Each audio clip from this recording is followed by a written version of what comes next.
Do you have those parts of the Bible that you just soon forget? You're like, oh, God, can we just pretend that's not in there? Well, the one for me that stands out is in Matthew 5:43 and 44, where he says, "You have heard that it was said, 'Love your neighbor and hate your enemy. But I tell you, love your enemies and pray for those who persecute you.'" And I'm like, really, God? Love my enemies and pray for them? Whew. I mean, I can't do it. And he's like, yeah, I know you can't do it on your own. That's why you need me.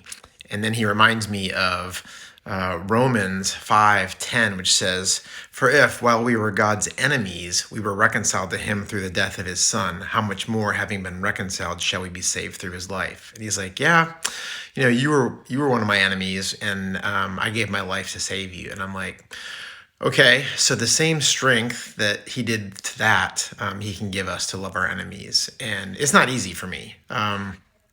So whatever that is for you, that thing is for you. I'm sure it's not easy for you either.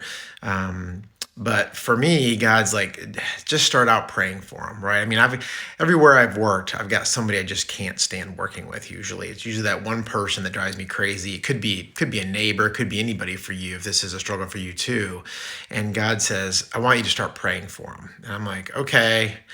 I may not like it, but I'm gonna try it. And then eventually I try it. It gets better. It doesn't always get better. Then they may do something that makes me upset. But I also try to remember that they may see me as an enemy too. And how would I feel about that? And do I want them praying for me, or do I want them like, you know, not even thinking about me? So I encourage you today, friends, if there's a section of the Bible or many things that God brings up that you're just like, hard pass, I really don't want to think about that.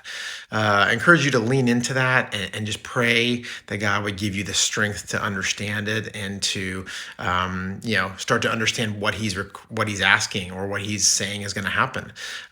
Because we really have to take the whole Bible. It's His love story to us, and He wants us to understand it and understand Him more. And He's going to ask us to do hard things, but only in His strength. That's why He gave us the Holy Spirit, the helper, to help us. So have a great day and live with grace.